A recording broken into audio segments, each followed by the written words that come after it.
Bueno, ya estamos grabando. Les comparto donde habíamos quedado la última clase. ¿Se acuerdan que habíamos empezado a ver la legislación administrativa, que era consecuencia de los tratados internacionales?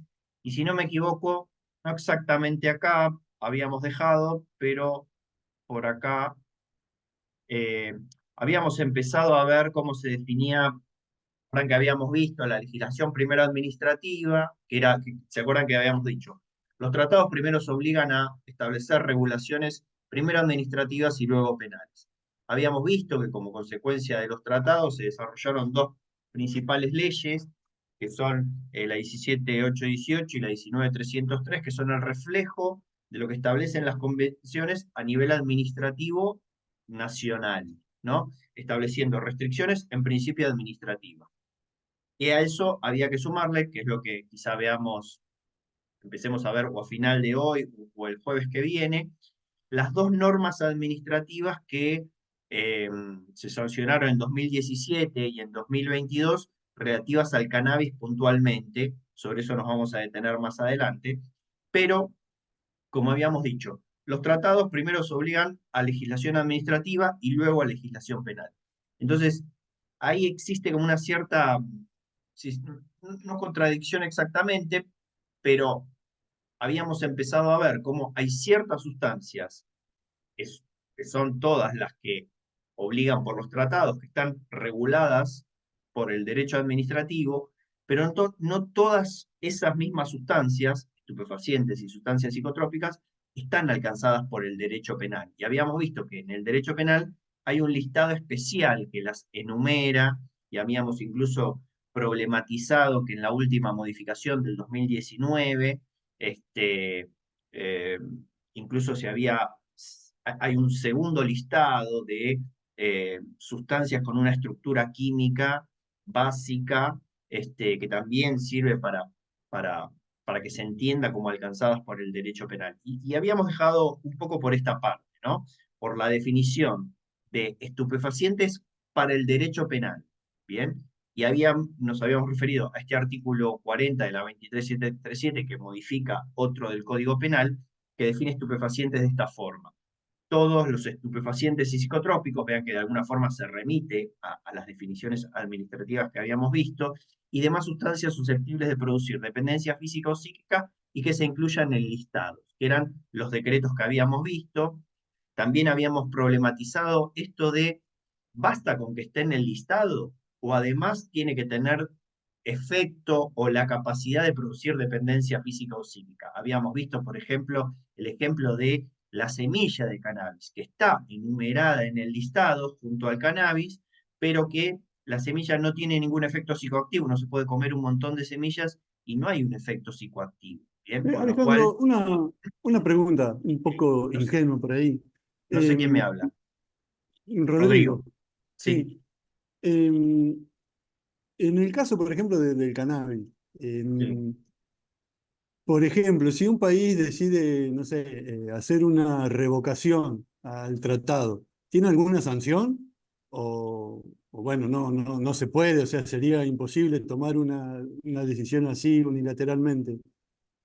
Sí, en general los cambios a nivel internacional se tienen que anticipar. Vos tenés el ejemplo más claro fue lo que pasó en Bolivia, que para, digamos, para posicionarse de una forma distinta con relación al tema de la hoja de coca, tuvo que retirarse de la Convención Única de Estupefacientes y volver a entrar con la advertencia de que lo relativo a la hoja de coca no lo iba a cumplir, porque Bolivia tuvo una reforma constitucional en la época de Evo Morales, donde la hoja de coca pasó a ser parte de su identidad cultural en su constitución, digamos. Para- Eso es importantísimo para un Estado, y tuvo que hacer todo un proceso eh, un proceso de varios años, donde se tuvo que retirar de la convención y volver a entrar, porque bueno, si no eso le trae algunas consecuencias a nivel internacional. No sé si por este lado iba tu pregunta.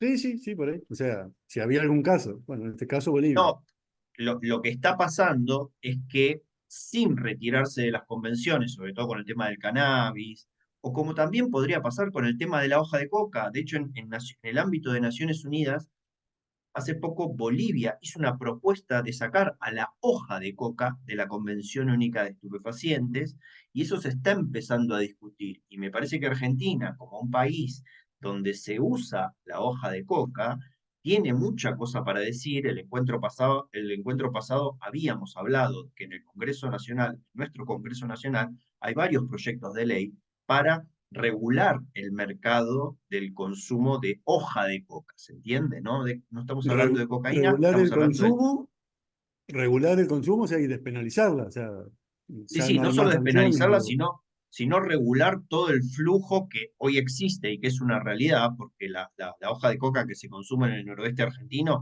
de algún lado viene, principalmente viene de Bolivia, eh, pero digamos, todo eso está como en una zona gris, digamos, hay una realidad donde se vende hoja de coca en todo el noroeste argentino. Sin embargo, si uno hiciera una interpretación estricta, por ejemplo, estamos viendo acá la definición de estupefaciente para la ley penal.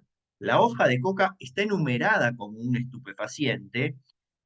Habíamos comentado también que en algunos fallos esta doble interpretación que vemos acá en la diapositiva, donde para ser estupefaciente no solo hay que estar en el listado, sino que se tiene que tener la capacidad de producir dependencia física o psíquica, hay quienes han interpretado por mediante esta forma compleja, que la hoja de coca no termina de ser un estupefaciente porque si bien está en el listado, no produce dependencia física o psíquica. Pero bueno, ahí entramos en un terreno que es opinable, ¿no?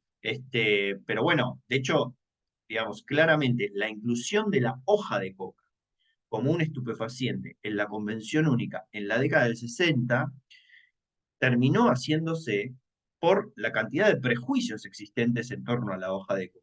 Bien, no sabiendo diferenciar la hoja de coca de uno de sus componentes, que era la cocaína, que claramente no son lo mismo. Bien, pero bueno, digamos, hoy por hoy hay muchos estados con el cannabis o incluso con la hoja de coca que sin salirse de las convenciones están proponiendo interpretaciones distintas, ¿no? Haciendo, digamos, entendiendo que las regulaciones, eh, si bien en principio se pueden entender como contrarias a las convenciones, se hacen como algunos giros o dibujos o los estados avanzan con regulaciones, pese a ese peligro de estar eh, chocando con las convenciones, porque bueno, porque claramente estas convenciones han quedado desactualizadas con el paso del tiempo y el ejemplo más claro es cómo está avanzando la regulación del cannabis para uso adulto, digamos, a nivel mundial, ¿no? Y ahí hay un ejemplo muy claro. igualmente, no se vuelve nunca más a lo que era acá Argentina en los 1900, ponele que se vendían en la farmacia, qué sé yo, morfina, cocaína, No, no, cannabis, nunca más. ese fenómeno, no sé si en algún momento podrá llegar a volver o no, pero bueno, en principio no estamos pensando en eso, pero bueno, vos fíjate que la regulación de Uruguay permite la venta en farmacia, eh, con lo cual ahí habría una vuelta a aquello en alguna medida. Pero bueno, es todo lo que habrá que ver qué ocurre en los próximos años. Bien, sigo. Bueno, acá habíamos visto cómo fue evolucionando el listado penal, cómo a medida que fueron pasando los años se fueron incorporando distintas sustancias, pero vean que las principales modificaciones se produjeron del 2010 en adelante. De hecho, en el gobierno de Macri hubo varias actualizaciones, como podemos ver acá, y la última es la que se encuentra vigente, la del año 2019, donde, como les mostraba la clase pasada, está enumerado no solo el cannabis, sino su principal principio activo como si fueran dos cosas distintas. Y a partir de esto problematizábamos si, o sea, no solo está la especie vegetal, sino que está la principal molécula, que es el tetrahidrocannabinol, que está acá, ¿bien? Ahí está un poco las indicaciones. Planteamos el problema de la semilla, lo que comentábamos antes, que está en el listado, pero que no produce ningún efecto y que por eso ya hay fallos que entienden que la sola semilla no es un estupefaciente, puede ser otra cosa en otros delitos que si llegamos vamos a ver eh, en los distintos delitos que existen, y habíamos problematizado esto, esta serie, este grupo de sustancias que se están empezando a investigar y a utilizar, eh, y que, eh, y que nos preguntábamos, hay principios activos que están, eh, pero no están las variedades vegetales, como pasa con la psilocibina y los hongos, o determinadas sustancias y las cactáceas, y nos hacíamos el interrogante de cómo se puede llegar a interpretar, y yo les comentaba que alguna vez lo he discutido con algún colega penalista, y bueno, y ahí hay una zona que todavía está un poco gris, ¿no? Yo me inclinaría por principios del derecho penal. El derecho penal tiene como principios más rígidos. Todo lo que no está, no no puede ser criminalizado. Digamos, hay una serie de reglas que tiene el derecho penal que son más estrictas en ese sentido. Entonces, Cecilia, ¿tenías una pregunta? Sí, en relación a esto de, por ejemplo, ayahuasca o hongos, ¿hay Sí, algún antecedente judicial de alguien teniendo una bolsa, no te estoy diciendo un vivero de hongos sí, o una botella de ayahuasca? sí. Y si existe el precedente, ¿cómo se pronunciaron en relación a eso, teniendo en cuenta esta problemática, Mira, ¿no? Del principio activo. yo creo que Luis Sosler tuvo algún caso. De hecho, alguna vez le pregunté, pero el registro que tengo, pero me puedo equivocar, es que no han progresado, o sea, no se han terminado de criminalizar.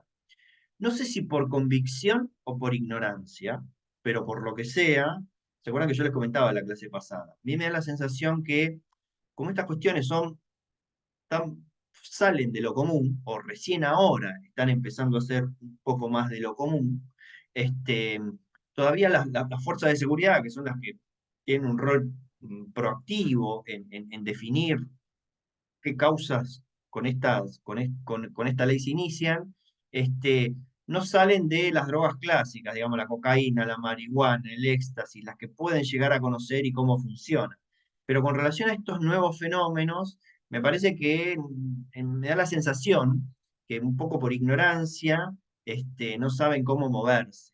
Pero bueno, no sé si va a llegar en algún momento que empiecen a avanzar sobre esto, sobre todo eh, con esta ministra de Seguridad, bueno, que suele poner mucho el acento y a veces, a mi modo de ver, sobreactúa algunas cuestiones vinculadas a este fenómeno.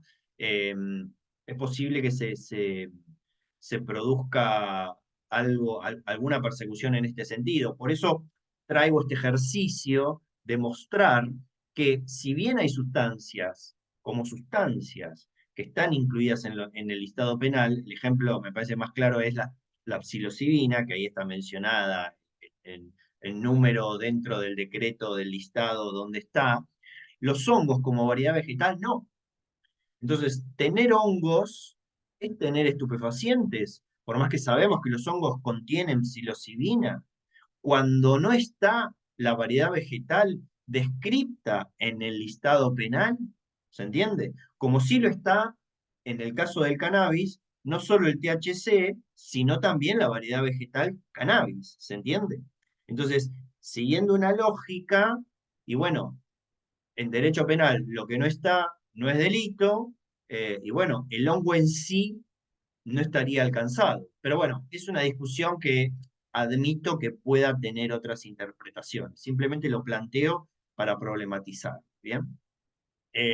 Y después, no, acá me parece que dejé, eh, porque existe una cierta contradicción, a mi modo de ver, entre el avance. ¿Se acuerdan que yo repetí bastante esto del orden invertido, de cómo cuando pensamos en drogas siempre solemos pensar en términos penales primero o casi con exclusividad y olvidamos pensar en lo administrativo que debe preceder en todo caso, los controles administrativos que deben preceder en todo caso a los controles penales? Y existe como una suerte, a mi modo de ver, existe en algunos casos alguna contradicción en el sentido de que en los últimos listados penales se ha avanzado mucho en incluir sustancias, sin antes cerciorarse si esas sustancias, incluidas penalmente, tenían un control administrativo más riguroso. Bien. Eh, y de hecho hay en el último listado de 2019 sustancias que están alcanzadas por la ley penal, pero que no existen en la legislación administrativa, lo cual de alguna forma es una contradicción, ¿no? En esto de que primero se deben desarrollar controles administrativos y, después y recién después se estaría habilitado para avanzar con controles penales. Y también durante el gobierno de Mauricio Macri ocurrió, y hoy la verdad que no sé qué tanto eso continúa o no, pero ocurrió que mientras se incluían más sustancias en los listados penales, se relajaban los controles administrativos de trazabilidad de algunos de los medicamentos. Entonces, mientras se acentuaba la respuesta penal, con la inclusión de mayores sustancias. Por otro lado, se relajaban los controles administrativos de seguimiento, ¿no? Trazabilidad es esto, respecto de muchos medicamentos que algunos estaban incluidos en la ley penal y otros no, pero bueno, ahí hay también una suerte de contradicción, esto ocurrió en el 2016. Un ejemplo esta contradicción fue, por ejemplo, el flunitrazepam. El flunitrazepam, o más popularmente conocido como Rohypnol, se incluyó en el año 2010 en el listado penal, pero no se agravaron, por lo menos hasta donde yo había chequeado en su momento, los controles administrativos que desde el año 90 seguían en el mismo lugar, incluido como un psicotrópico de la lista 3 de la ley 19303 de la ley administrativa, ¿se entiende? Entonces, y con aquello que les apuntaba, mientras se lo incluye en la ley penal, se relajan los controles administrativos, porque, digamos, drogas, para decirlo mal y pronto, o estupefacientes en términos penales, para decirlo más precisamente, no son solo aquellas sustancias que se producen ilícitamente. Hay muchas sustancias que están en ese listado, entre ellas el flunitrazepam, que los produce la industria farmacéutica y que se desvían de los canales lícitos. Otros ejemplos puede ser la ketamina, por ejemplo, y hay muchas otras sustancias. Eh, Algo parecido pasó en este sentido. Se incluyó en el listado penal, pero no pero no necesariamente se ajustaron los mayores controles administrativos como sustancias como el GHB, el popper o el GBL que se utiliza para hacer GHB, que también son otro grupo de sustancias que hasta el año 2015, como dice ahí la diapositiva, no estaban alcanzados por la ley penal, ¿bien? Eh, y que recién se prohibieron administrativamente, uno de ellos, sobre todo el GBL, eh, eh, con posterioridad. O sea, primero se prohibió penalmente y después se prohibió administrativamente y después recién se prohibió administrativamente. Estas son las cosas, a mi modo de ver, que muestran como una cierta sobreactuación muchas veces y refuerza esta idea que tengo de cómo cuando se habla de esas sustancias se suele pensar casi como primera respuesta y a veces como única respuesta la respuesta penal, omitiendo que esos controles tienen que estar precedidos por otros tipos de controles menos lesivos como los que tiene el derecho administrativo.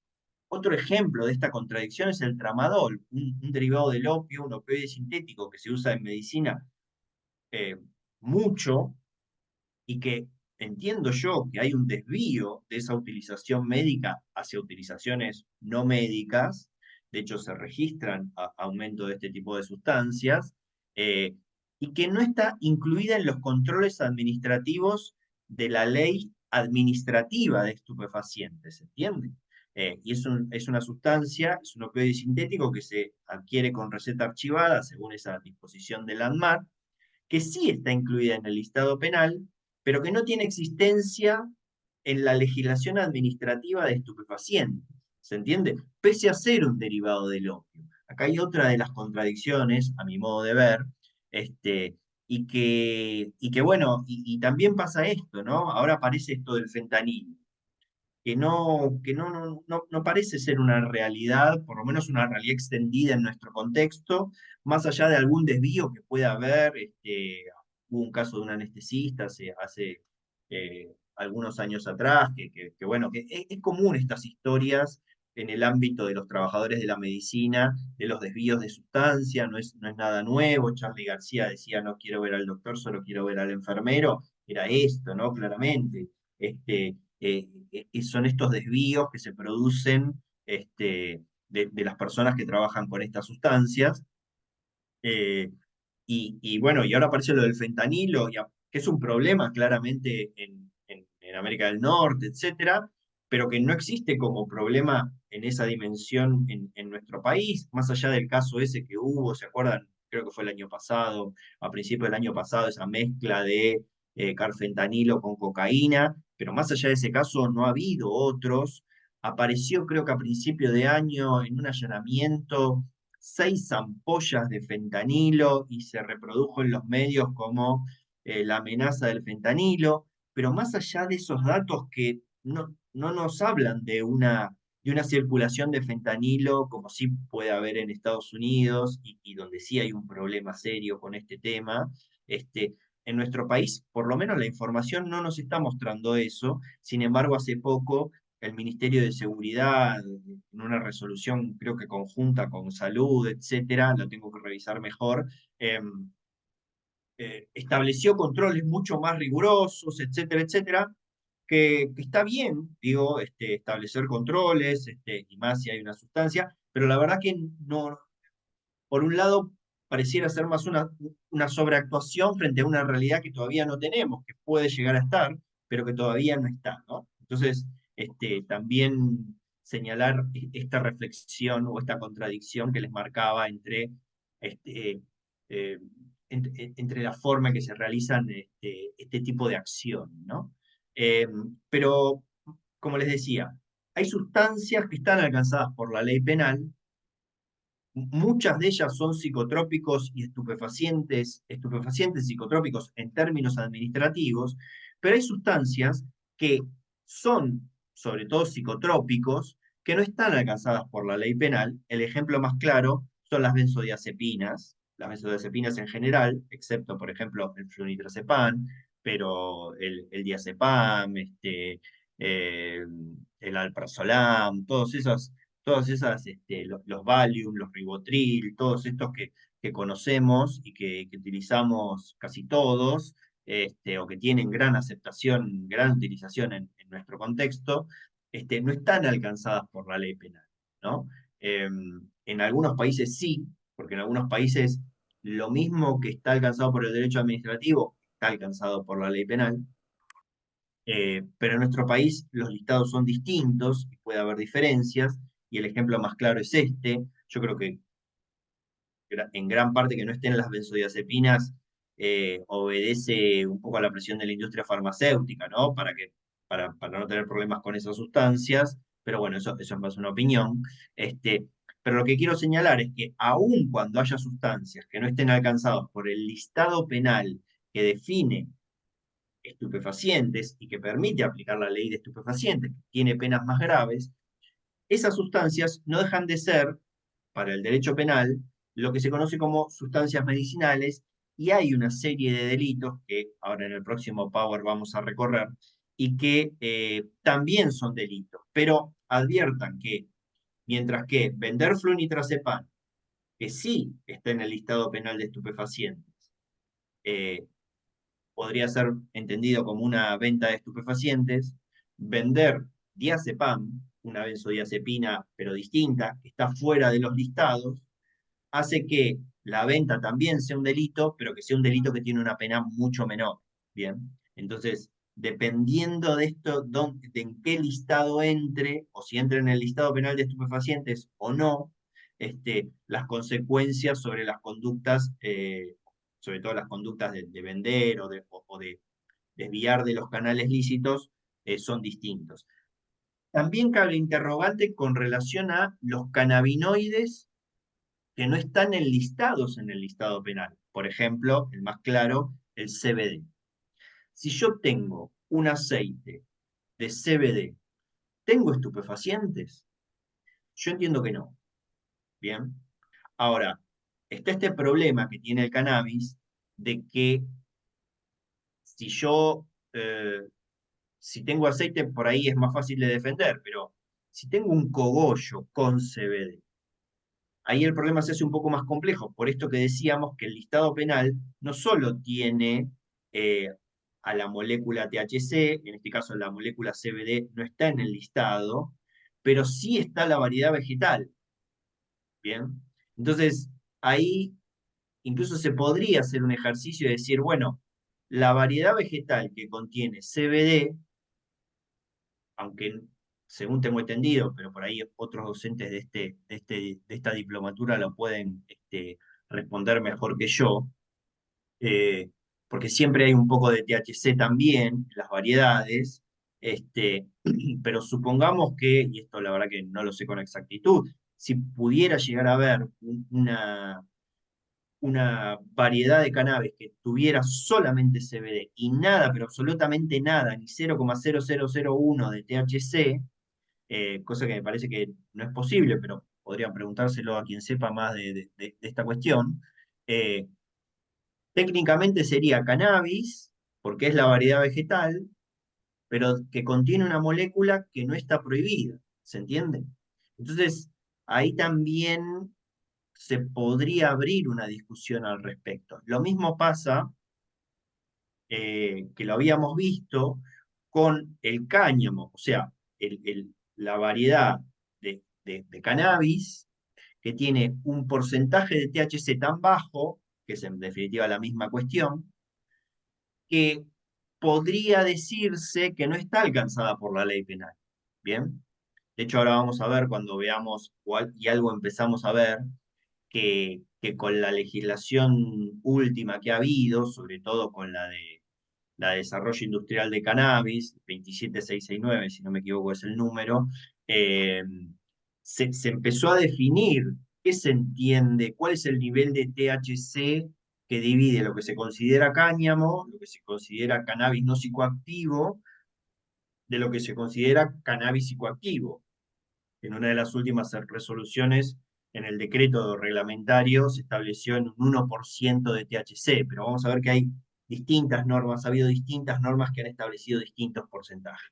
Pero bueno, simplemente algunas cuestiones para problematizar respecto de esta cuestión de los listados y las sustancias, etcétera, un tema que no está agotado, ni siquiera yo tengo todas las respuestas, pero bueno, sí me interesa problematizarlo. No sé si hay preguntas hasta acá, si no paso al otro PowerPoint. Eh, Déjenme eh, mm, compartir.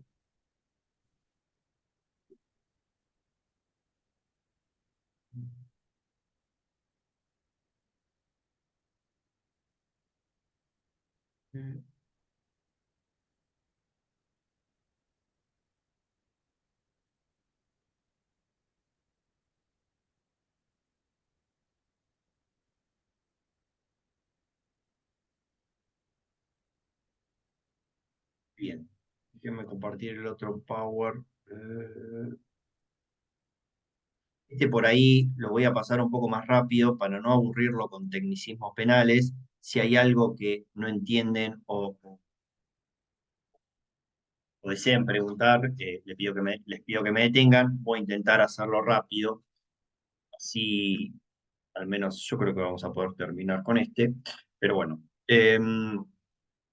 bien.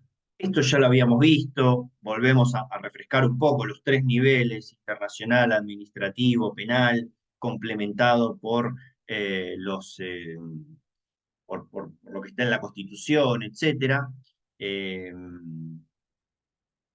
Habíamos hecho también, ¿se acuerdan? Una evolución de cómo había sido la legislación, sobre todo primero administrativa y después penal en la década del 20. eh, las primeras normas por ahí por el 24-26, incluso con un término que se utilizó en un primer momento que dejaba dudas si el cannabis estaba incluido o no, porque se utilizaban los términos narcótico y alcaloides, término que siguió hasta la década del 60, y bueno, y en principio los delitos no tenían mucha pena, 3 meses a 2 años de prisión. Después lo repasamos, pero lo volvemos a ver brevemente. Esas reformas del 24 duraron hasta la década del 60, donde ahí se empieza a ver como una mayor recepción a nivel derecho penal de los términos de la legislación internacional. Ya se empieza a hablar de estupefacientes, como en la Convención Única de Estupefacientes, se enumeran delitos como propone la Convención Única de Estupefacientes, se aumentan las penas, que por la década del 60 eran de 1 a 6 años de prisión. eh, pero bueno, puntualmente esta reforma, que era una reforma todavía dentro del propio cuerpo del Código Penal, eh, duró poco tiempo porque esta ley del 68 se dictó en un gobierno de facto, y cuando asume Cámpora y deroga varias leyes de gobierno de facto anteriores, que queda derogada. Esta ley solo duró 5 años y que volvió a la redacción de la década del 20. Recién en el 74 aparece la primera ley especial. ¿Se acuerdan que yo les comenté, un poco motorizada por López Rega desde el Ministerio de Bienestar Social, se llamaba en aquella época, sino Ministerio de Bienestar Social, creo que se llamaba, y un poco en la lógica de los 70, de la guerra contra las drogas de Nixon, de entender las leyes de drogas como un instrumento de poder actuar sobre las juventudes politizadas, etcétera. Y como consecuencia de ello, no solo en Argentina, sino en otros países de la región, se generan leyes especiales, o sea, leyes penales, pero por fuera del cuerpo de los códigos penales. ¿Y esto, por qué señalo esto? Porque el hecho de estar por fuera de los cuerpos de los códigos penales los convierte como en una ley especial, como en una ley excepcional, y que precisamente por esa excepcionalidad que se construye a partir de este diseño por fuera del cuerpo de los códigos penales, se, se, mm, las penas se disparan, ¿bien? Y empiezan a perder proporcionalidad con otros delitos, ¿bien? Entonces, en esta primera ley especial, lo que hasta la década del 60 se sancionaba con hasta 6 años de prisión, se pasa a sancionar con penas de 3 a 12 años de prisión.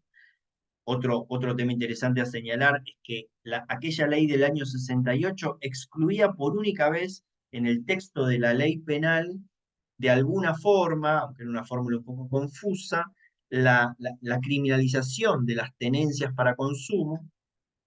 Fue la única vez que expresamente se excluyó. Con esta ley del 74 se vuelve a criminalizar la tenencia para consumo personal, porque eh, en un artículo se dice que se criminaliza la tenencia ilegítima y se aclara, incluida la que esté destinada a uso personal. Y en ese momento, en el año 74, la pena era de 1 a 6 años de prisión. Y también en esta ley aparece la posibilidad de derivar hacia tratamiento, lo que se conoce con el término jurídico de medidas de seguridad, a las personas imputadas por estos delitos. ¿Bien? En un armado de un dispositivo al mismo tiempo penal y sanitario, ¿se entiende? Esta doble construcción en torno al uso de drogas o a los delitos vinculados a estas sustancias. Después, en el año 89, esta ley se reforma. Cuando asume el gobierno de Alfonsín, hay una cantidad de reformas penales, eh, digamos, suavizando de alguna forma las leyes penales, ¿bien? Y a mediados de los 80, por ahí por el 85, si no recuerdo mal, se presenta un proyecto para modificar la ley anterior, la 27771, esa ley del 74, que tenía algunos aspectos progresistas, como no criminalizar el consumo, como establecer distinciones de escalas penales para los actores menores del tráfico, etc. Pero bueno, finalmente esa discusión quedó trabada y se terminó sancionando esta ley, que es la ley actual, la 23737, ya en el gobierno de Carlos Menem, pero la discusión había empezado antes. Justo por esos años o por ese tiempo se sanciona la Convención de Viena, ¿se acuerdan? El tercer instrumento de los tres instrumentos internacionales actuales que acentúa los aspectos represivos de los dos primeros instrumentos, ¿se acuerdan que yo les había comentado esto? Y en esa lógica se vuelven a grabar las escalas penales para los delitos de tráfico, que es la escala actual, que tienen pena de 4 a 15 años de prisión y que se aplican tanto al gran traficante, aunque bueno, en ese caso estaría agravado por otros agravantes que no vienen al caso, eh, pero esa escala de 4 a 15 opera para el gran tráfico como para el pequeño tráfico, y en esta segunda cuestión resulta bastante problemática porque es una pena, la de 4 años, que no permite lo que se conoce como condenas en suspenso, condenas que no sean efectivas, y que ante una reiteración se pueda convertir en efectivas, y que manda, aunque sea el eslabón más pequeño de las escalas de tráfico, a penas de prisión efectivas, ¿no? Y ustedes saben que en estos casos hay muchas personas que realizan roles menores en las organizaciones de tráfico, muchas veces empujadas por situaciones de vulnerabilidad. De hecho, entre ellos hay muchas mujeres con familia a cargo, hijos, personas adultas, etcétera. O también en el último tiempo se ha visto que no ocurriera antes, pero se ha visibilizado más la situación de las personas trans que recurren a algunas actividades de tráfico y que también están cruzadas por distintas situaciones de vulnerabilidad, así como personas migrantes, etcétera. A veces todo esto combinado, lo cual superpone situaciones de vulnerabilidad y bueno, por realizar ser eslabones del tráfico, en muchas ocasiones, se constata en muchos casos como actores menores y fungibles, reciben penas de prisión efectiva, aunque en el último tiempo empieza a haber alguna jurisprudencia que empieza a tomar nota de estas situaciones de vulnerabilidad para encontrar soluciones jurídicas que o eximan de pena o permitan sanciones menores a las que en principio están propuestas por la ley. Pero volviendo al recorrido de lo penal, en el año 89 se sanciona esta ley, que es la ley actual, la 23737, que, como les digo, agrava las penas de tráfico, que mantiene una tenencia ilegítima que hoy se conoce como una tenencia simple, con la misma pena del anterior, 1 a 6 años de prisión, pero discrimina, a diferencia de la anterior ley, discrimina con menos pena la tenencia para consumo personal, pese a que la sigue criminalizando en la letra. Después en el 2009 va a estar el fallo Arriola, que dice que eso es inconstitucional, etcétera, etcétera, y abre otra discusión, pero en la letra de la ley sigue estando como delito y permite que tanto la tenencia para consumo personal como otras conductas, como el cultivo para consumo personal, que tiene la misma sanción y una redacción bastante similar, se pueda derivar en esos casos hacia las medidas de seguridad curativa o educativa, que hoy no tienen prácticamente vigencia, hoy prácticamente no se aplican, pero cuando en la década del 90, sobre todo, cuando esta ley eh, empezó a regir, hubo muchos casos de derivaciones de personas usuarias a medidas de seguridad, tanto educativas como curativas, en el marco de procesos penales. En la construcción de este dispositivo, por un lado penal y por otro lado sanitario educativo, ¿se entiende? Que es problemático, obviamente que nosotros no coincidimos con esa mirada, creemos que lo sanitario y lo social tiene que ir por un lado y que en la medida que se presenta el derecho penal solamente hace contaminar cualquier política social o sanitaria, y mezcla todo, ¿no? Como diría un profesor que ya no está con nosotros, son los borceguíes debajo del guardapolvo, ¿no? Una gran síntesis, y que, bueno, obviamente los que integramos, bueno, no solo nosotros, sino gente como la gente de ARDA, o la gente de intercambios, o la gente que está en esta diplomatura, tenemos una mirada sobre que estas dos cuestiones no tienen que cruzarse. Pero también en el mundo jurídico, y un poco como habíamos visto al principio de esta presentación, ¿se acuerdan que habíamos visto los tres niveles de derecho internacional, derecho administrativo y derecho penal? Pero por encima de todo eso, incluso de los derechos de los tratados internacionales, está el derecho a la salud, que con la reforma del 95 que incorporó como parte de la Constitución distintos instrumentos de derechos humanos, hoy el derecho a la salud lo tenemos reconocido de esta forma, como está mencionado ahí en el Pacto Internacional de Derechos Económicos, Sociales y Culturales, en el artículo 12, como el derecho de toda persona al disfrute del más alto nivel posible de salud física y mental. ¿Bien? Por supuesto que son genéricas las fórmulas, pero bueno, hay un reconocimiento del derecho a la salud como una obligación de hacer positiva por parte del Estado, ¿no? Antes, y si entendemos que constitucionalmente tenemos esta obligación, o el Estado tiene la obligación de desarrollar aquellas políticas para hacer posible este máximo nivel de salud física y mental, este, eso choca eh, con esto que decíamos antes, ¿no? Que esto de poner el derecho penal a la vanguardia, a veces como principal y a veces como única respuesta estatal frente a distintos fenómenos vinculados con esta sustancia. Eh, bueno, acá, de hecho, mm, acá entro en una cuestión que es un poco compleja, pero que la repaso someramente como para no embrollarlos más de lo que debería. Em, Se supone que en derecho penal los delitos, para estar justificados como delitos, deben tener una lesividad eh, que tenga una determinada entidad. No se justifica que algo menor, por más que sea lesivo o que pueda ser entendido eh, como algo incorrecto, se justifica como delito. Por ejemplo, mentir. Mentir, el hecho de mentir por sí solo es algo que todos reprobamos, pero no por eso convertimos a la mentira en un delito. Salvo que, por ejemplo, la mentira se dé en el contexto de un proceso penal, donde ahí hay un delito especial que se llama el delito de falso testimonio. Porque, bueno, porque es una mentira en el marco de un proceso o en un contexto donde mentir es mucho más lesivo que si yo en una relación con amigos o familiares uno miente, ¿se entiende?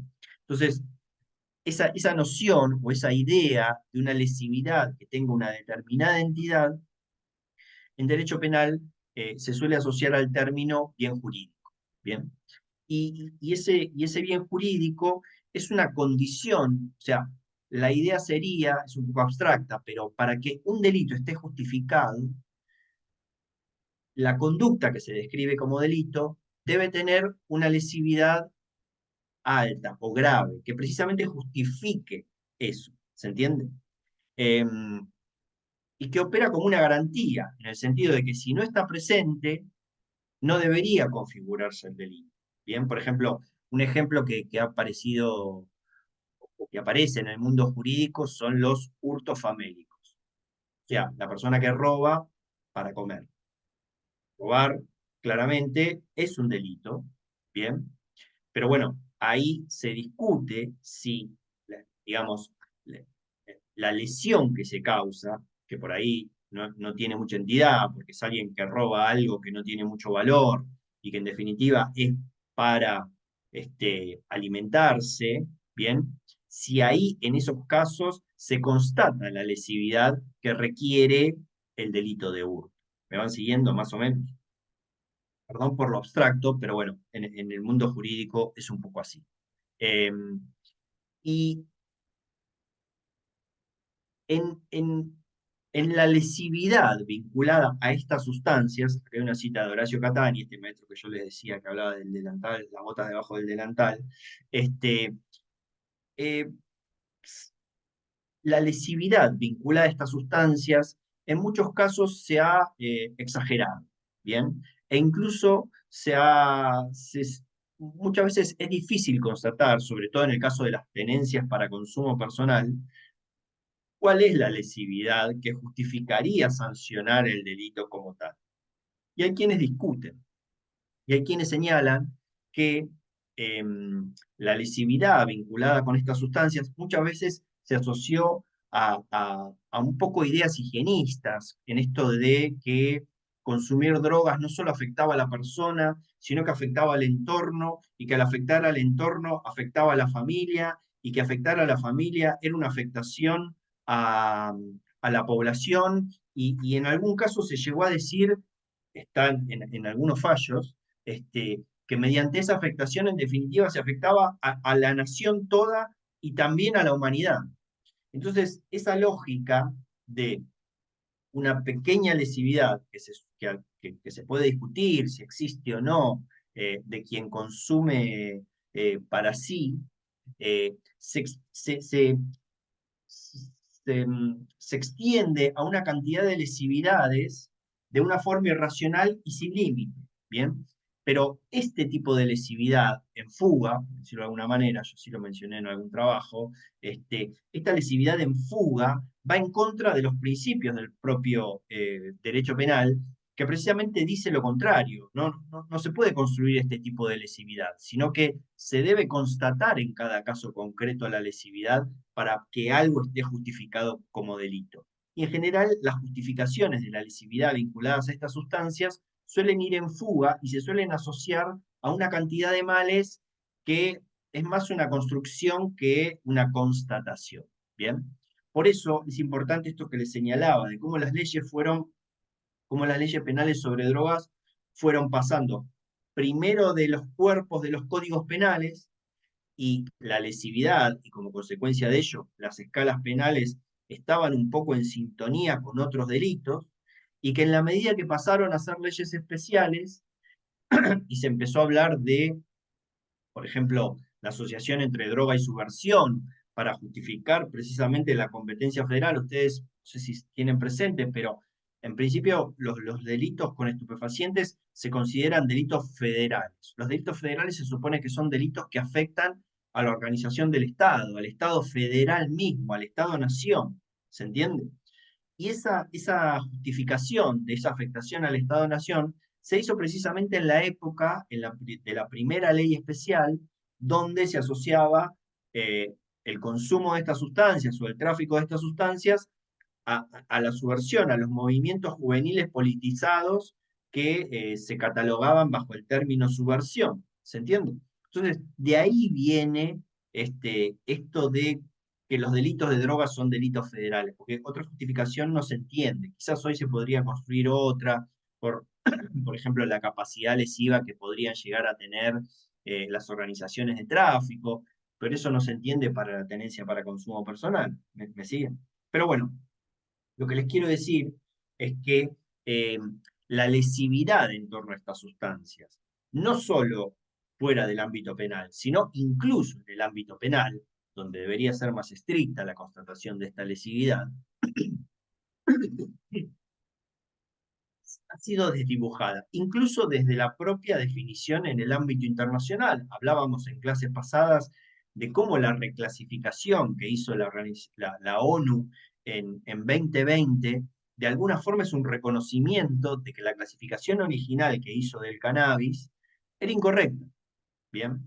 Que no causaba tantos daños y que tenía más propiedades medicinales de las que se reconocía en esa primera clasificación, ¿no? Eh, y que acá también está mencionado que esa lesividad, sobre todo respecto del cannabis, esa construcción en torno a la lesividad del cannabis, también de alguna forma impidió que se la investigara. De hecho, durante muchos años no hubo muchas investigaciones con cannabis, y recién en los últimos empieza a verlos, ¿no? Y empieza a haber un montón de investigación. Y así está empezando a pasar con otras, que también como consecuencia de esta legislación internacional y que los países reprodujeron a nivel nacional, impidió que se investigaran, algo que nunca debió haber dejado de pasar. Bien, Eh, no los quiero aburrir más, acá hay unos ejemplos de lo que decíamos antes, de cómo se asoció estas supuestas lesividades del consumo de estas sustancias con una cantidad de males. Acá se cita, por ejemplo, que se ve afectada la continuidad generacional, que era algo que mencionaba Horacio Catani, términos como estos: salta la barrera y separa una generación de la siguiente y se traslada en decrepitud, digamos, siempre con este tipo de, de retórica, ¿no? Entre, eh, entre, digamos, entre bélica y de mal, ¿no? De males, de pestes, de este tipo de retórica. Y esto desdibuja un poco. Incluso hay un autor que llega a decir que, en definitiva, lo ofendido o la lesividad no es la salud física, o no solo, sino la salud moral de la población. ¿Se acuerdan que el preámbulo de la Convención Única, en su traducción, habla de moral, pese a que el término debería ser traducido como bienestar? Este, entonces, y también esta inclusión de un componente moral, esta cosa de lo degenerativo, etcétera, le pone otros condimentos que no deberían estar alcanzados. El derecho penal no puede imponer morales, ningún derecho en realidad puede imponer morales, pero en el caso de estas sustancias sí se ha construido una retórica en este sentido, y a partir de esta retórica se ha desdibujado qué es lo verdaderamente lesivo, ¿bien? Entonces, esto también ha sido un problema, y en parte este desdibujamiento, a mi modo de ver, es lo que justifica que ninguna pena sea suficiente, que haya que criminalizar todo, que se pueda poner el derecho penal a la vanguardia, y es toda una definición no solo jurídica, sino también de política o de políticas en torno a esta sustancia, ¿no?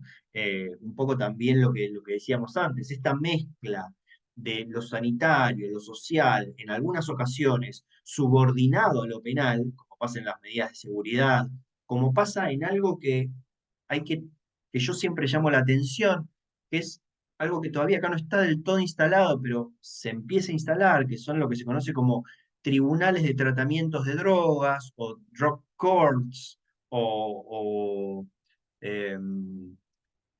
como terapia, tiene otro nombre, justicia terapéutica, tiene distintos nombres, pero en definitiva es un poco más de lo mismo, a mi modo de ver, que es derivar a través del sistema penal, previo pasaje por el sistema penal hacia tratamiento, ¿no? Primero criminalizando y luego derivando hacia tratamiento como una forma de, bajo el discurso, si se quiere, benefactor de no imponer pena, pero derivando a tratamiento bajo la condición de que un proceso penal progrese o no. Bien, llamo la atención sobre esto porque claramente los que estamos acá, no solo de esta diplomatura, sino muchas personas, pensamos que este cruce no es conveniente, que lo que sea derecho a la salud o derechos sociales deben ir por un lado, y en la medida que se cruzan con el derecho penal, me parece que todo se tergiversa. Y no se convierte en un derecho, sino que se convierte más bien en una pena, ¿se entiende? Pero bueno, no, es el tema que nos convoca. Pero bueno, esta cuestión de la lesividad también se empieza a tener una actualidad, sobre todo por el avance de estas regulaciones, ¿no? El tema del cannabis o el tema de estas sustancias, porque muchos de los delitos, que ahora vamos a recorrer un poco, por la forma en que están redactados, alcanzan no solo a conductas de tráfico, sino en muchas ocasiones a conductas de personas usuarias o de personas que están alrededor de estas personas usuarias. Hace poco apareció un caso interesante respecto de las personas que venden semillas de cannabis. Bien, que si bien el cannabis, no, como dijimos, la semilla de cannabis no es un estupefaciente, sí queda alcanzado como semilla, que también aparece en algunos delitos, ahora lo vamos a ver, eh, y la venta también está sancionada como un delito de tráfico. Eh, y, y ha habido casos donde se ha encarcelado y detenido a personas, y cabe preguntarse en esos casos si en realidad ese es el sentido de la ley, si la ley está pensada para esa lesividad y si eso es lesivo, sobre todo si pensamos que muchas de esas ventas de semilla son para uso medicinal o en definitiva para uso personal, este, o si la lesividad que el delito pretende tiene que ver con una venta de semillas destinada a un tráfico de otra envergadura, ¿se entiende? Entonces, hacer este tipo de disquisiciones tienen que ver con esta cuestión de cuál es la lesividad que justifica estos delitos y sobre todo la imposición de determinadas escalas penales, sobre todo cuando ellas son altas, como las que tienen los delitos de tráfico de 4 a 15 años de prisión. Perdón si los aburro, pero bueno, acá hay un ejemplo cuando se discutía la ley de cannabis industrial de Silvia Cochen, que hacía una presentación en el Senado, creo que era, y hablaba de, de la evidencia en torno al cannabis y su lesividad o sus peligros, ¿no?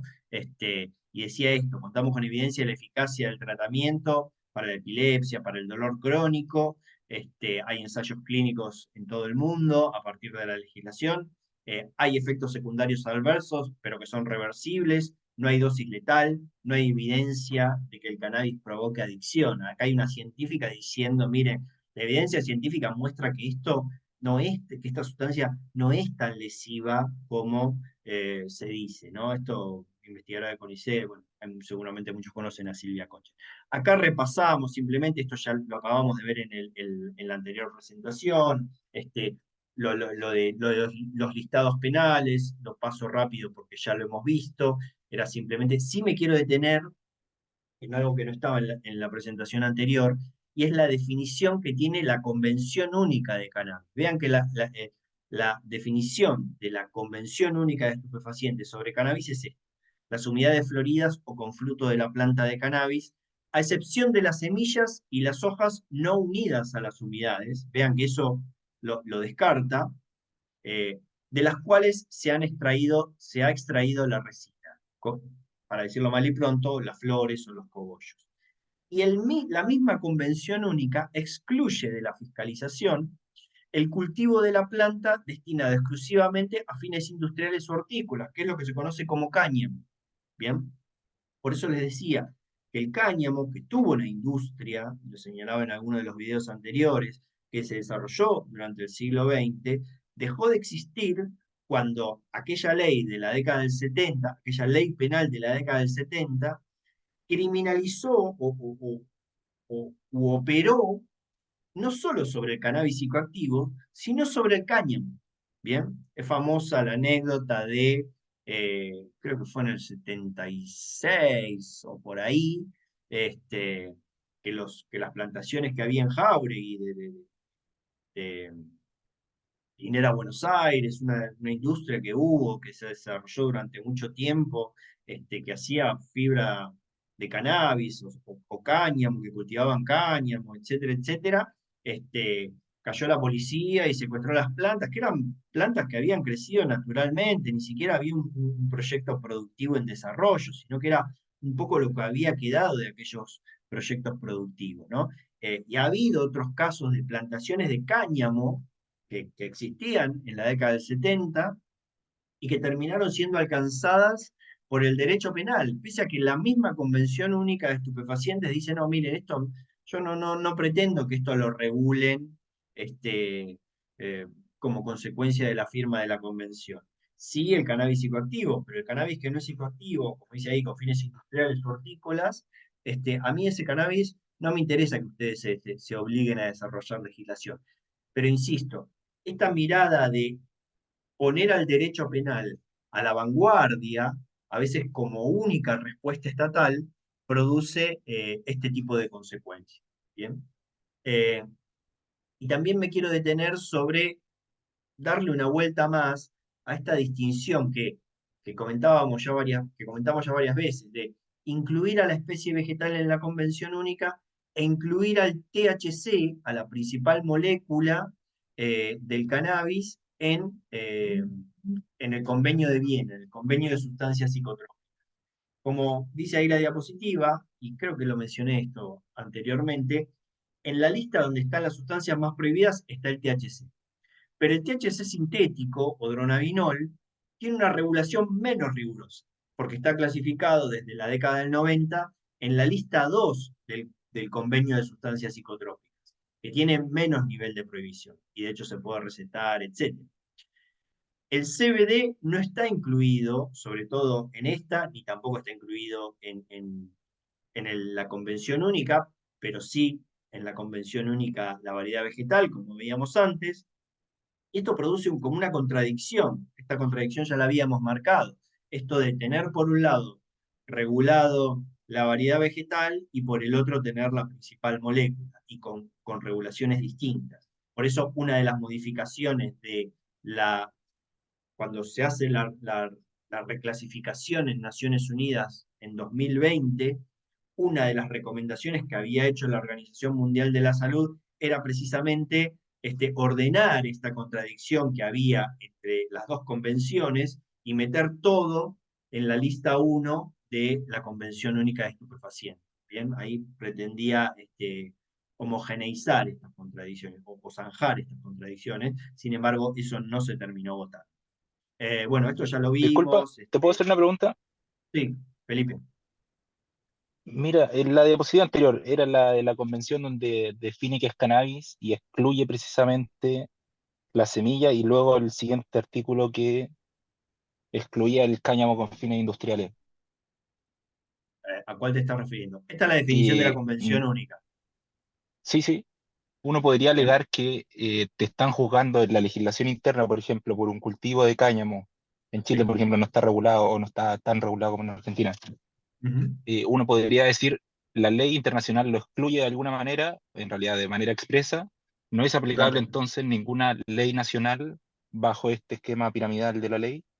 Yo creo que se puede hacer ese intento, porque, digamos, la legislación de estupefacientes, ¿bien? Eh, por ahí en Chile ahora no me acuerdo si es el mismo término, porque hay países donde se habla de sustancias controladas o tiene otro término, pero todas derivan de la Convención Única.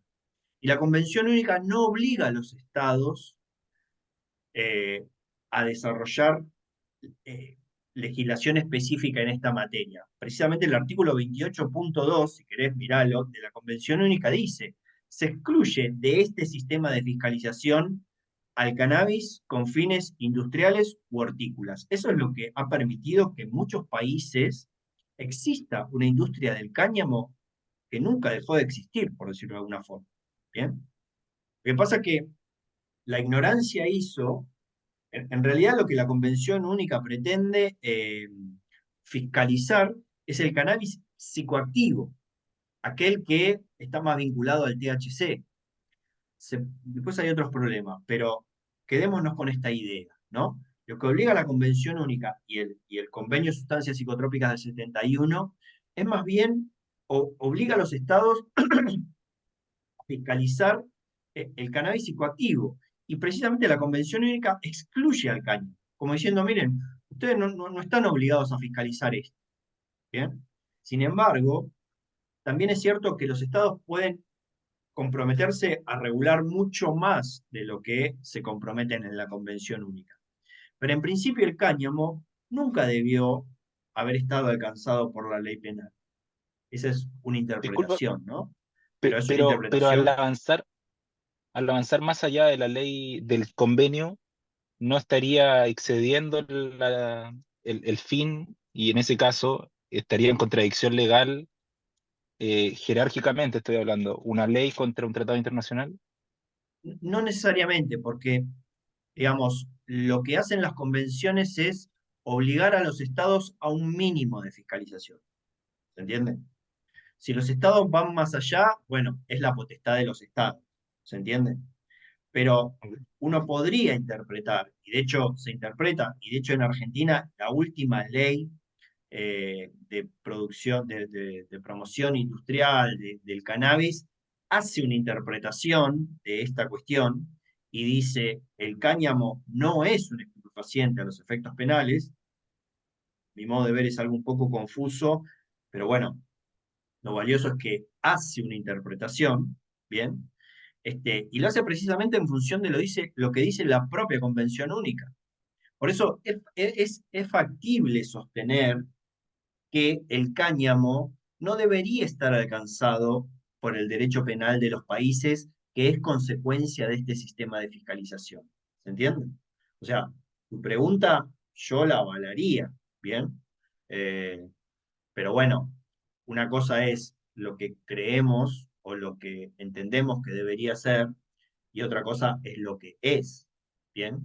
De hecho, en Argentina, que contaba recién, que había una industria de cáñamo.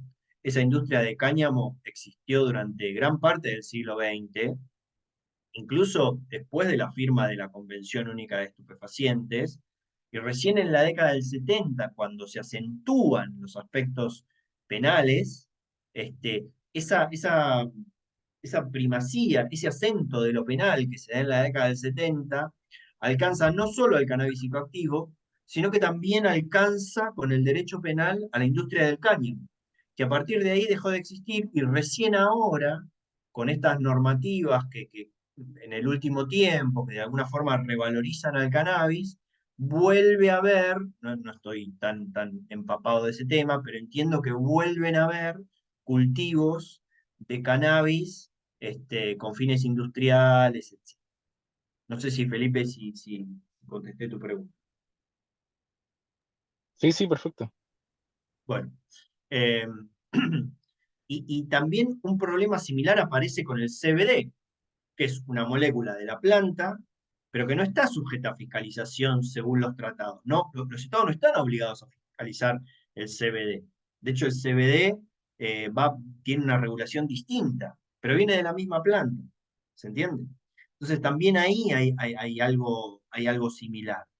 Pero bueno, pasamos esto de que habíamos planteado antes y repasemos en Argentina, pero ya que hay un compañero de Chile, las legislaciones son más o menos parecidas, no digo que sean iguales, pero más o menos parecidas. De hecho, la ley 20.000 de Chile eh, pone el acento en los usos médicos en el propio texto de la ley penal, como excluyéndolo, más allá de que la interpretación, digamos, con esto no quiero decir que en Chile no haya habido persecución de personas usuarias con fines medicinales, sino que todo lo contrario.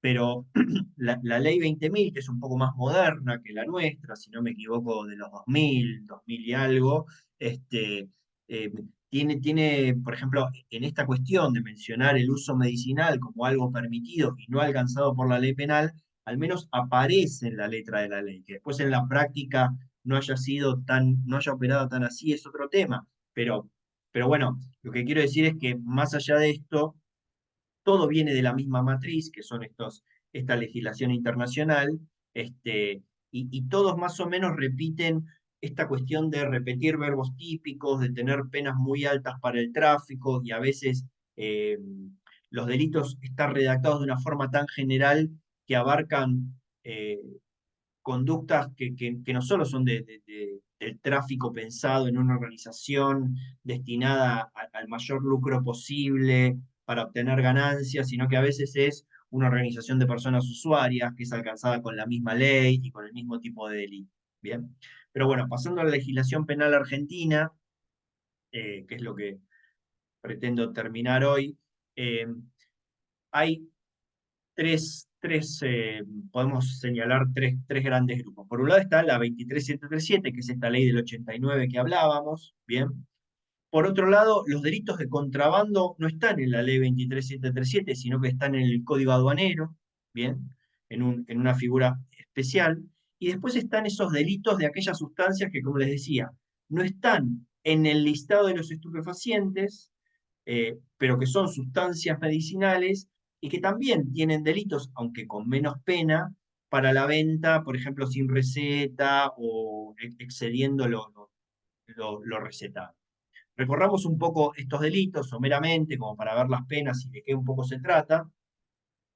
Uno tiene, en la ley 23737, tiene el artículo quinto, donde se concentran en distintos incisos las distintas etapas de aquello que se debería considerar como el tráfico. No hay una definición de tráfico puntualmente, pero en los distintos incisos del artículo quinto está el cultivo, la producción, la comercialización, la entrega, etcétera, Los verbos en las distintas legislaciones pueden ir cambiando, pero es en este artículo quinto donde están los delitos más graves, con esta pena que yo les señalaba de 4 a 15 años de prisión. Después están los delitos de tenencia. eh, Dentro del artículo quinto hay un delito que es uno de los más usados, que es el de tenencia con fines de comercialización, junto con otros verbos como almacenar, comercializar, transportar, siempre entendidos como parte de una conducta de tráfico dentro de una organización de tráfico que justifique esa pena de 4 a 15 años de prisión. Pero por otro lado, y subsidiariamente y con menos pena, están los delitos de tenencia, principalmente el de tenencia simple, como mencionábamos, de 1 a 6 años de prisión, que a veces sirven como para alcanzar con el derecho penal conductas de tráfico que deberían tener una pena más grave, que no terminan de ser probadas como tales y subsidiariamente quedan como una tenencia simple, o en algunos casos atrapan conductas de personas usuarias que los juzgados entienden que no tienen ese fin y que las entienden como una conducta de tráfico. ¿Se entiende? Eh, este es un problema que en algunas reformas se ha intentado, en algunos proyectos de reforma, porque esta ley no ha tenido grandes reformas en este sentido, se ha intentado zanjar, pero no se ha terminado de hacer. También están, igual ahora lo vamos a ver con un poco más de detalle, también están los delitos que se conocen de apología, que son unos delitos heredados y que quizás los volvamos a ver si es que tenemos esa clase de reducción de daños, porque criminalizan cualquier, eh, cualquier circulación de información, incluso sobre el uso de sustancias, o el repartir información sobre eso y lo convierte en un delito, digamos. Acá hay incluso unos delitos, por eso se conoce como delitos de apología, porque alcanzan incluso a cualquier circulación de opinión o de información. Cecilia, ¿tenías una pregunta? Sí, en relación a estas revistas virtuales, que hay un montón, Sí. que siempre, o sea, que hablan de drogas, de consumo, reducción de daños y un montón de otras Ujú, cosas, pero en relación a estupefacientes, digamos, más ujú, allá de que agregan un texto en general de, bueno, esto no es una incitación a, es solo una ujú. información, Sí. ¿qué onda? ¿Tuvieron alguna vez algún problema Sí, sí, o claro. podrían tenerlo? No sé. De hecho, yo no sé si Arda, pero Intercambios ha tenido causas penales por desarrollar programas de reducción de daños que por supuesto no pasó nada, porque claramente era digamos, una causa que no duró nada, pero siempre está el riesgo de, por ejemplo, las intervenciones de reducción de daños ser alcanzadas por estas figuras. Quizás si tenemos la clase de reducción de daños, que yo creo que la vamos a tener, lo podemos ver con un poco más de detenimiento. Pero sí, ha habido casos de hecho, Arda sí, me acuerdo que hubo un caso que, no sé si no participó la gente de Arda en Mendoza, y una guía que hizo la Agencia de Salud Provincial de Mendoza para personas usuarias de cannabis, y que se criminalizó también, porque apareció en un diario, etcétera, también la causa duró nada, la nada misma, y bueno, y estos delitos de apología, que quizás los repasemos un poco, son un riesgo en ese sentido. Bien. Bueno, después están los delitos de contrabando. Bueno, acá hay una fórmula que tiene el artículo quinto, el de los delitos de tráfico, que habla de que sin autorización o con destino ilegítimo, y se discute mucho, sobre todo trayendo aquí esa discusión de cuál es la lesividad que deben tener estos delitos. ¿Basta con que solamente no estén autorizados o tienen que tener un destino ilegítimo? Hay quienes interpretan este destino ilegítimo como aquel que, estando autorizado, excede aquello de lo que está autorizado, pero se puede proponer a partir de esta fórmula que si hay un destino ilegítimo, como es en este caso la utilización con fines medicinales, que como vimos está incluso en los tratados, está en la legislación administrativa, la utilización de estas sustancias con fines medicinales, yo creo que uno podría hacer una interpretación que la utilización de estas sustancias con fines medicinales este, puede no estar alcanzada por el derecho penal, que es un poco lo que se propone en esta diapositiva. Eh, Esto es un poco más de lo que les dije, simplemente problematizar Eh, eh, un poco lo que hablaba antes de la lesividad y de cuál es el verdadero sentido. Ahí ustedes tienen las distintas etapas del tráfico, ¿no? Por ejemplo, el inciso habla de siembra y cultivo, el B de producción, el C de comercio, tenencia con fines, el D de la venta y comercio y tenencia con fines de plantas y semillas. Acá es donde a veces entra la venta de semillas. Los otros hablan de entregas o suministro a títulos gratuitos u onerosos. Y ha habido algunas modificaciones, sobre todo en el año 95, por ejemplo, con relación al cultivo de cannabis para consumo personal. En un principio, esa conducta quedaba atrapada por el inciso A, que es el cultivo o guarda de semillas o materias primas, se supone para producir estupefacientes. Bien, pero con esto que les digo, como muchas veces estos delitos están redactados de forma muy genérica, alcanzan conductas de personas usuarias. Y hasta el año 95, el cultivo para consumo personal quedaba alcanzado como un delito de tráfico. Esto también pasaba en la legislación anterior. Por eso en el 95 se hizo una reforma donde el cultivo para consumo personal, no aclara de cannabis, sino el cultivo de estupefacientes, se equipara a la tenencia para consumo personal. Por eso, y tiene la misma pena, y tiene la posibilidad de derivar hacia las medidas de seguridad, etcétera. Por eso, cuando sale el fallo Arriola declarando la inconstitucionalidad de la tenencia para consumo personal, algunos juzgados también hicieron extensiva los principios del fallo Arriola al cultivo para consumo personal, que son prácticamente dos delitos que están redactados de forma casi exacta. Bien, pero bueno, ahí hay un problema que señalábamos, como los delitos de tráfico muchas veces alcanzan conductas de personas usuarias, que en este caso sí se resolvió con una reforma legislativa en el año 95. Este, por eso es importante pensar y seguir pensando cuál es el verdadero sentido de esta figura. Por ejemplo, ahí empezamos a detallar los incisos. Siembra, cultiva, guarde semillas o plantas o precursores químicos.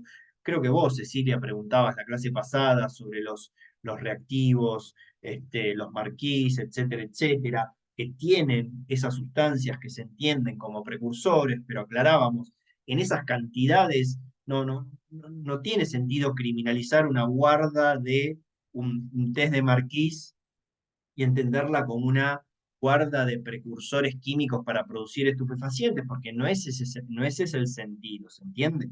Pero si uno hace una interpretación muy estricta, o muy limitada, mejor dicho, podría llegar a sostener eso. Por eso es necesario que estos delitos sean pensados en función de cuál es el verdadero sentido, ¿no? Cuál es la verdadera lesividad que se pretende atrapar con estas redacciones y que sobre todo justifican una lesividad que merezca una pena como la que está ahí, de 4 a 15 años de prisión, que es un delito muy grave, ¿se entiende? Pero bueno, ahí está una descripción de los distintos incisos que marcan las distintas etapas, un poco ya lo recorrimos. eh, y acá está, por ejemplo, lo que les señalaba antes, la reforma que hubo en negrita respecto de la cantidad sembrada, respecto de los casos del inciso A, que era donde quedaban atrapados el cultivo, que cuando surge inequívocamente que está destinado a obtener de estupefacientes, cuando por su escasa cantidad sembrada o cultivada surge inequívocamente que está obtenida estupefacientes para consumo personal, tiene la misma pena y permite las medidas de seguridad. Esta es la reforma del 95 que les, que les comentaba. Incluso en el párrafo siguiente también se incorporó otra modificación, un poco en este mismo sentido, porque muchas veces el compartir entre usuarios quedaba alcanzado por una de estas figuras de tráfico, actualmente las del inciso E, donde está la entrega, el suministro, la facilitación, y por eso se creó esta última figura, que es un poco compleja, pero en lo fundamental es tipificar como delito con menos pena una conducta de usuarios que antes quedaba atrapada con un delito de tráfico que tiene mucha más pena. ¿Entiende? De esto se trata un poco estas reformas, tienen críticas, no los quiero agotar con cuestiones leguleyas, pero bueno, sí decirles que pasa esto. Haciendo un recorrido rápido, bueno, ahí tienen, en el inciso A sembrar, cultivar, guardar semillas, precursores. Se discute si la aptitud la tiene que tener el objeto o tiene que tener la finalidad de estar vinculada a la producción de estupefacientes, un poco lo que señalábamos antes.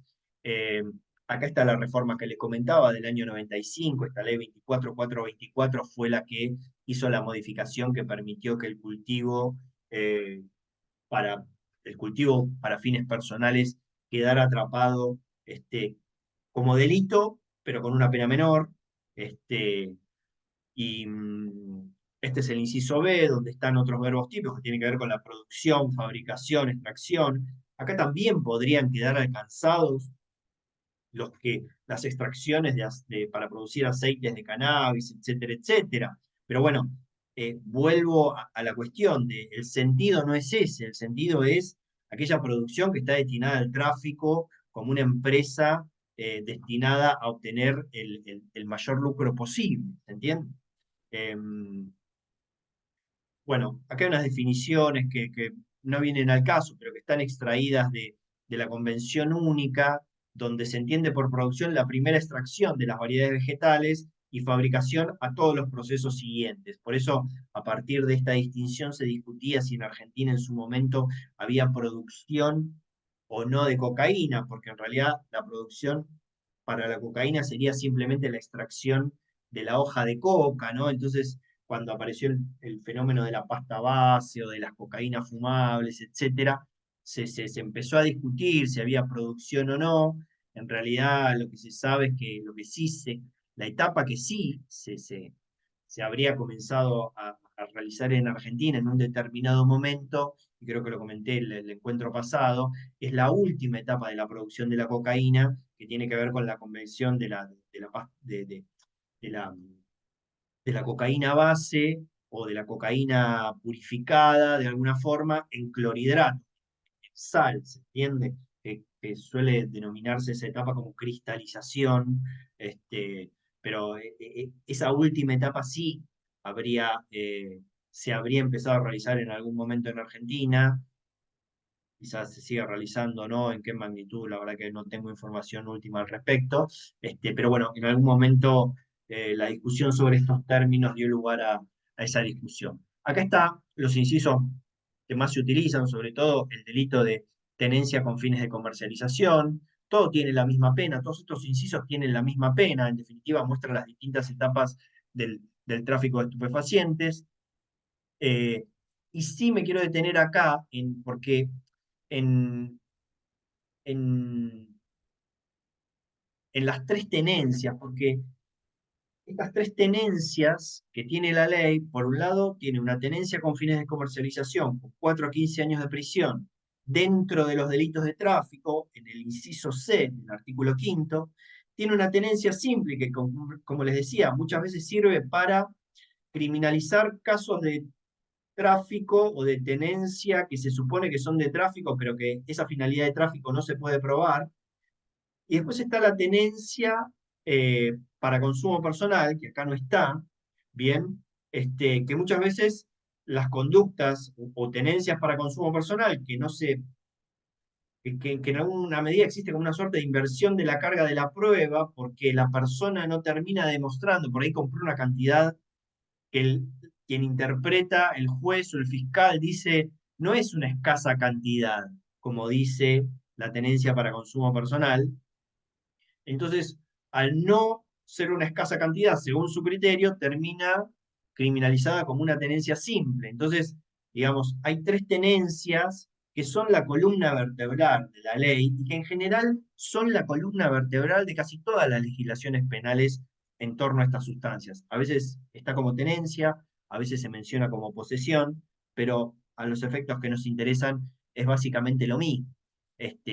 Pero esta figura de tenencia con fines de comercialización es, si no la que históricamente fue más aplicada, y que simplemente basta con una tenencia por parte de una persona que de alguna forma se puede afirmar que está vinculada a alguna actividad de tráfico. ¿Se entiende? Bueno, acá está el inciso E, con las entregas suministros, con esa modificación que les decía que hubo del convite entre personas usuarias.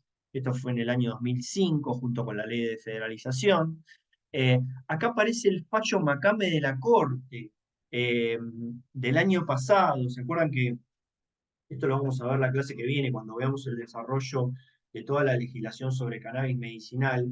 Cuando aparece la primera reglamentación en el 2017 de la ley de cannabis medicinal, que era una reglamentación más bien restrictiva, muchas personas, sobre todo muchos grupos de madres que cultivaban y producían sus propios aceites, empezaron a presentar amparos. Uno de esos amparos llegó a la Corte Suprema, presentado en 2018, pero llegó a la Corte Suprema o lo resolvió la Corte Suprema previo a una audiencia pública en el año 2022. Y acá extracto dos o tres cosas que me parece interesante mencionar. Por un lado dice, el régimen de la Ley de Cannabis Medicinal 27350 desplaza las conductas vinculadas al uso medicinal del cannabis del alcance del régimen penal de la 23737, tornándolo inaplicable para tales supuestos. Como diciendo, si está autorizado por la 27350, la ley penal no tiene nada que hacer. Después caben otras preguntas. ¿Qué pasa si se excede los límites de la reglamentación, etcétera? Eso es otro tema, ¿no? Después dice, la ley 27307 se refiere, perdón, la ley 27350 de cannabis medicinal se refiere a la ley penal 23737. No hay duda de que la primera excluye de toda punibilidad las conductas comprendidas en el uso medicinal de los derivados de cannabis cuando sean realizadas de conformidad con ese marco legal, un poco el que les planteaba, los límites de la regulación administrativa y qué pasa si se exceden. Eso es un delito, eso es una falta administrativa. Esto es un interrogante que todavía no está del todo zanjado. Yo me inclino por pensar que es una falta administrativa, pero entiendo que hay gente que lo construya como delito. Y finalmente, esto es importante a mi modo de ver, afirma que el certificado de ReproCan, ya estamos en la segunda reglamentación, en la reglamentación post-2020, que fue más amplia que la primera de 2017, el certificado del ReproCan, dice la Corte, es prueba fehaciente y autosuficiente del cumplimiento de los requerimientos establecidos en la reglamentación, con lo cual hubo muchos casos donde la policía, pese a tener el certificado del ReproCan, hacía interpretaciones sobre que lo que estaba haciendo la persona no era correcto o no estaba amparado por la regulación administrativa. En este párrafo, en esta oración, la Corte dice, si tiene el certificado del ReproCan, listo. No hay, digamos, lo dice la Corte. Por eso esa parte me parece que es interesante. Para intentar terminar con los delitos, no nos queda mucho tiempo. Como les decía, el contrabando de estupefacientes está en otra parte, no está en la 23777. ¿Esto qué significa? Hacer circular con o sin fines de tráfico estupefacientes a través de la frontera, ya sea saliendo o entrando.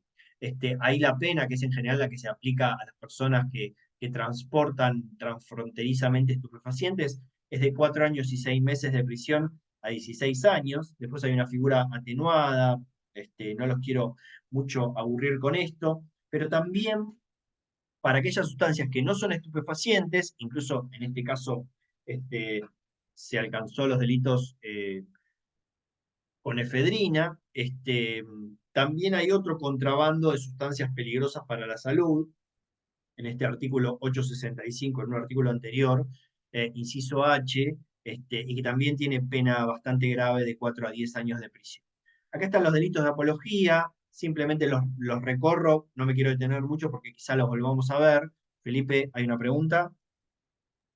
Sí, disculpa, no me quedó claro si era más grave o no el tráfico transfronterizo o el interno.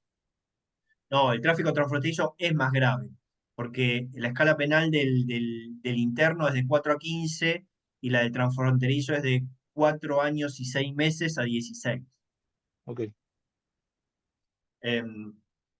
Acá están los delitos que comentaba. Por un lado, el artículo 2, el que preconizare, difundiere públicamente o indujere a consumir estupefacientes, o el que usare con ostentación y trascendencia, o este otro, el que imparte instrucciones acerca de la producción, fabricación, elaboración o uso de estupefacientes, con pena de 2 a 8 años. Después hay un tipo que es una locura, pero no me quiero detener mucho sobre eso. Pero vean que algunas intervenciones de reducción de daños, o incluso algunas prácticas que tenía sobre todo el movimiento canábico argentino cuando empezó a cobrar más fuerza, sobre todo a principios de los 2000, de compartir en redes cómo cultivar o de expresarse a favor de los beneficios de la sustancia, de alguna forma quedaron, y de hecho hubo algún caso que no terminó criminalizando a nadie en definitiva, pero que el proceso duró bastante tiempo, donde algunas de esas páginas que surgían por aquellos años, fueron denunciadas penalmente y tuvieron causas penales, ¿no? Y después están, como les decía, aquellas sustancias que no están alcanzadas por el listado penal que define qué es un estupefaciente, pero que están alcanzadas por otras. Esto un poco lo vimos en la diapositiva anterior, las benzodiazepinas, qué pasa con el CBD, que no están en el listado penal que define qué es un estupefaciente, y acá hay algunos delitos, por ejemplo, vean que tienen penas mucho menores, 6 meses a 3 años de prisión, el que estando autorizado para la venta de sustancias medicinales la suministra en calidad, cantidad o no correspondiente a la receta, o sin la receta, sin la presentación de la receta o violando los reglamentos. Adviertan la diferencia de pena que hay si se está en el listado, si es un estupefaciente para la ley penal o si es una sustancia medicinal, digamos. Estos delitos sí permiten penas de ejecución no efectivas, etcétera, ¿no? Bueno, acá hay otros delitos, pero el principal era ese del 204. eh, y bueno, también hay unos problemas con la ley de federalización, que no los quiero marear porque es más bien un tecnicismo, sí mostrarle que en estos artículos alrededor del 204 hay también una serie de delitos, pero con aquellas sustancias que no están alcanzadas por el listado de estupefacientes, pero que siguen siendo delito, aunque con una pena mucho menor. Con esto más o menos terminamos el recorrido de lo penal. No sé si hay alguna pregunta, interrogante, cuestión que quieran plantear en estos minutos que nos quedan. Disculpa, yo tenía una duda. ¿Son aplicables las Sí, salidas alternativas o los acuerdos reparatorios en este tipo de infracciones? sí, son aplicables. De hecho, hace poco hubo un caso que fue bastante novedoso, pero eso tiene que ver más con cuestiones procesales más que de fondo, ¿no? Pero para no marear a la gente, el derecho en los últimos años empieza a establecer como alternativas al castigo penal, ¿no? Alternativas a ir a prisión o a ser condenado a un delito. eh, en general con la participación de la víctima, pero claro, en estos delitos no hay una víctima. Creo que fue el año pasado, hubo un caso de un fiscal que precisamente en un caso de una mujer en situación de vulnerabilidad, con hijos a cargo, que vendía, no me acuerdo qué sustancia era, no sé, me acuerdo si era hongos o cannabis, no me acuerdo pero claramente se constataba que la señora estaba en una situación de pobreza, con hijos a cargo, etcétera. Se le allana la casa, se la procesa y luego eh, se hace un acuerdo con el fiscal para que mediante el pago de un dinero, creo que fue en la provincia de Tierra del Fuego, en el sur de la Argentina, eh, aportaron dinero a un programa en ese momento había incendios forestales, a un programa contra los incendios, y de esa forma se cerró el expediente. Es Fue algo acá, que, ¿cómo? yo soy de Tierra del Ah, Fuego, fue en Río Grande, en la ciudad de Río Grande. exactamente, Un caso que exactamente. tenía igual algunas particularidades porque ella vendió una torta canábica y esta torta Sí. llegó adentro de un colegio secundario. Entonces, Ok. ahí hubo todo un análisis. De hecho, a ella preventivamente le quitaron los hijos, la tenencia de Ajá. sus hijos, porque dispusieron como que ese no era un hogar apto para que se criaran niñes, ¿sí? En ese Ujú. contexto, siendo que esos niños en realidad convivían con eso porque nada, como tantos otros hogares donde el cannabis es parte del día a día, ¿no? Fue un caso Ujú. que en muchos sentidos tuvo como muchas aristas particulares que llamó como analizarlo, muy interesante. Mirá, no conocí esos detalles porque no los tiene el fallo, pero nada, gracias por el aporte. Pero sí, frente a la pregunta de Felipe, se está empezando, sobre todo frente a estos casos de, digamos, como les decía antes, el sistema penal suele operar sobre actores menores del tráfico con estas penas que son fuertes y estas personas muchas veces están en situaciones de vulnerabilidad, a veces superpuestas, y por lo menos en Argentina, pero creo que esto también no solo pasa en Argentina, algunos operadores, sobre todo judiciales, fiscales, jueces, empiezan a tener una mayor sensibilidad a estas situaciones y con distintos recorridos jurídicos, no siempre sin dudas o sin discusiones o sin ruidos, como lo que planteaba Solange recién, existe como una tendencia a no hacer recaer tanto o tan fuerte la ley penal sobre estas personas, ¿no? Eh, pero bueno, sí, eso está pasando. No sé si alguien tiene algo más para comentar o decir. Bueno, si no es así, podemos dejar acá. Nos encontramos el jueves que viene. Espero poder dar todo el recorrido de cannabis. Intentaré poder llegar porque es una presentación un poco larga y tiene mucha cosa, pero bueno, fíjense, cualquier cosa, interrogante, me lo hacen llegar y si no, nos vemos el jueves que viene. Bueno. Buenísimo, Nos gracias. vemos. Muchas Gracias. gracias.